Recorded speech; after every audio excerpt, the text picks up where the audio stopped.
Right mga boss, so yan may ginagawa tayo ngayon na Roser 135. Ang issue nito, usok lang ang problema nito, pero umaandar ito mga boss. Nabaplas na natin yung cylinder head, tapos sunod natin tong block. Kung may napapansin ako dito mga boss, itong piston, cause din ang pag-uusok yan. So try natin na palitan ng piston ring, baka madala pa sa kaya pang kunin sa piston ring. May yung piston nya, guhit yan yan, meron din yan, linaw. Sa kabila meron din, ikutin natin, kayod yung block yan. Okay, so yan mga boss na kakatapos lang natin mag-grind yung mga balbula yan. So ito yung gamit natin yan, grinding compound. Tapos pinalitan na rin natin ng valve seal, 4 yan na valve seal. So yan, matapos lang natin, so check natin. Sa pag-check pa lang ito mga boss, lalagyan lang natin dito ng gasolina yan, kung tutulo ba dito.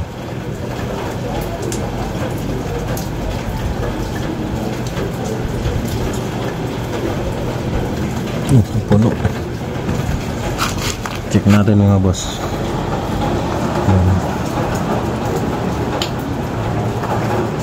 So walang nakitang leak. So maganda yung pagka grind natin ng intake. So exhaust pala. Tapos subukan uli natin itong intake.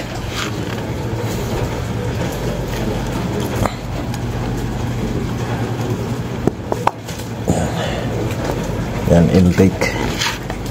Lagyan din natin ng gasolina. Yan. Check. Yan. Malinis. So yan, wala ding leak dito. So ibig sabihin, maganda yung pagka-grind natin ng intake. So yan mga boss, so salpak na lang natin ito. Alright, so yan mga boss, malapit na natin mabuo. Ang may naging problema lang tayo, konti lang. Spark plug nya, yan, natanggal yung thread nung kinabit ko na dun dito sa lagayan nya. Natanggal yung thread nya, naiwan dun sa loob. May tips ako sa inyo kung ano yung pwedeng ipangtanggal dito. Ito lang mga boss yan, pambunot talaga yan ng mga naiiwan na tornilyo. Yan, maraming nabibili nito sa Shopee. Ito yan yung pinantanggal ko dun sa naiiwan na spark plug. So hindi ko alam kung matibay ba tong spark plug na to, o hindi ako gumagamit ng ganitong klaseng spark plug. Yan, kulay pula, naiiwan itong bahay niya. Yan yan, buti na lang nakuha ko pa. Alright, so tips na naman yun mga boss. Yan, sa mga may naiiwan na ganito, saglit lang naman yan kunin. Alright mga boss, so yan, nabot na tayo ng gabi. So tatakpan na lang natin to mga boss para mapaandar na natin. Yan, tapos carb na lang kakabit natin. Nakabit na natin mga boss. Yan, carburetor, tapos tangke. So testing na natin. Low bat pala ito.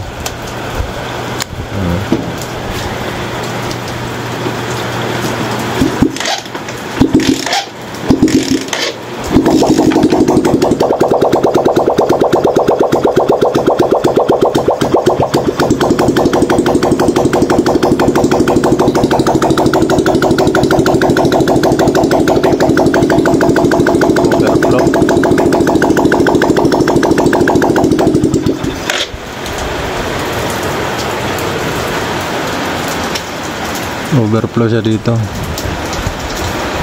Right mga boss, ayan, natapos na natin yung Roser 135 na ginagawa natin.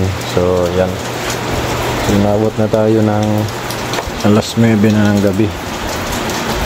Okay na, so yung dun sa owner nito, pwede mo nang kunin tong Roser 135 mo at okay na ito. Pwede na tong tatakbuhin. So paanda rin uli natin.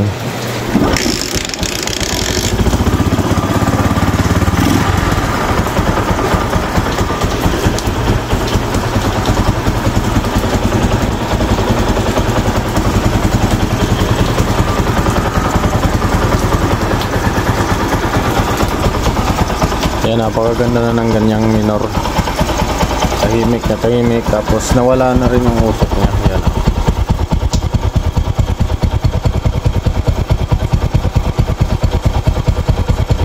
Usok yan. O, pwede na itong kunin dun sa owner.